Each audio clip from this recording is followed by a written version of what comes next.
พี่น้องช่วงนี้ทีมงานของบอสเกียงไก่อีสานศิลป์บอสต่ำพากันไปเล่นกับทีมงานของแพ้วเผาแสงทองดีก่อนหน้านี้แม่นไปเตะฟุตบอลกับซับปิดเนาะม่วนซื่นกันเป็นแต่นายทีมบอสเกียงไก่ทีมบอสแพ้วจากนั้นก็มีการพิธีไหว้อ้อย่อคู่แพ้วเผาไหว้อ้อย่อคู่ทีมงานของบอสต่ำบอสเกียงไก่ก็ไปเด้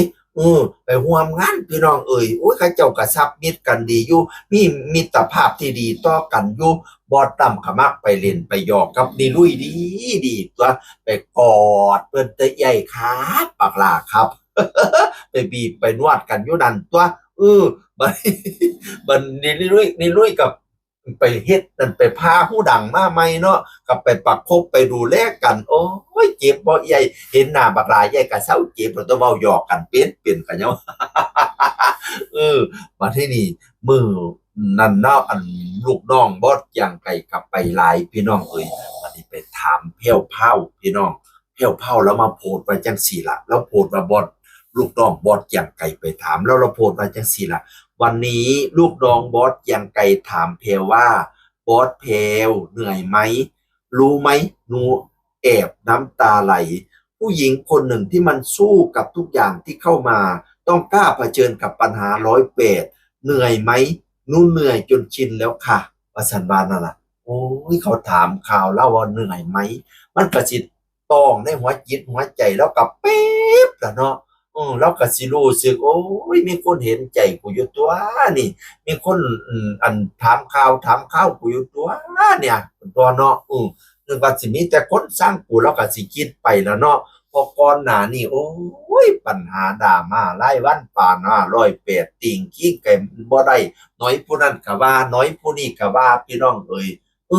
คันสิเว้าเรื่องความผิดก็โอ้ยก็จักสิว่าจังใดเนาะสิ่งที่เราผิดพลาดไปแล้วข้อยก็ว่าเราได้รับผลกรรมพอสมควรเด้กรรมมูนาวัตติโลกโกสัตว์โลกเป็นไปตามกรรมกรรมะพันธุกรรมะปฏิเสธสโนเนี่ยก็ ยังกัมมังกริสาว่ามีว่าป่าปะกังว่าตาชาทายาทาปริสามีเขามีกับเป็นของไผของบ้านพี่น้องเอ่ยเราเฮ็ดไปแล้วก็ถือเขาลุ้มด่ามาพ่อสมควรจนเราบ่กล้าออกจากบ้านจากเฮียนจากศาลผุนต่อตอนแรกนั่นน่ะจนเราบ่กล้าเปิดมือถือผุนตัวชีวิตเราก็เศร้าหมองพอสมควรละล่ะเฮาก็จะสุน้ำจองร่างจองผานกันคักหลาย อันใดพ่อปลดพ่อปล่อยเลยกับปล่อยนี่พุทธองค์กันยังว่าอันท่านอันใดบ่สู่อภัยทานนั่นเปียง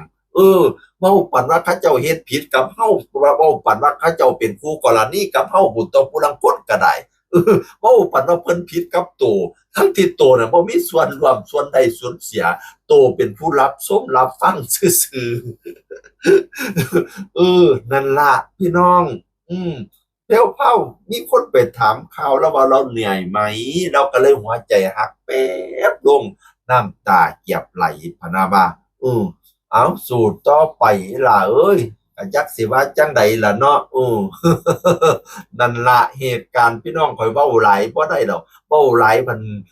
คนบ่มักปฏิบัติข่อยความนั้นความนี้อีกข่อยเว้าเพราะว่าเอ่ออยากให้กำลังใจทุกๆคนน่ะอยากให้ทุกคนสู้ๆ อยากให้ทุกคนมีแรงยืนหยัดขึ้นมาได้บ่แม่นว่าข่อยสิเป็นผู้เหยียบผู้ย่ำเด้ข่อยเป็นผู้ฟื้นฟูจิตใจ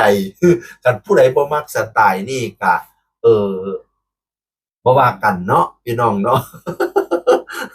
เพราะว่าข่อยรักทุกคนให้กำลังใจทุกคนสิสวนข่อยไปด่าผู้นั้นผู้นี้ข่อยบ่ด่าดอกคันไปสวนข่อยไปด่าเขมรข่อยสิด่าอยู่เสียงอื่นคนเก่าเว้าสู่ฟังสวัสดีครับสวัสดีครับ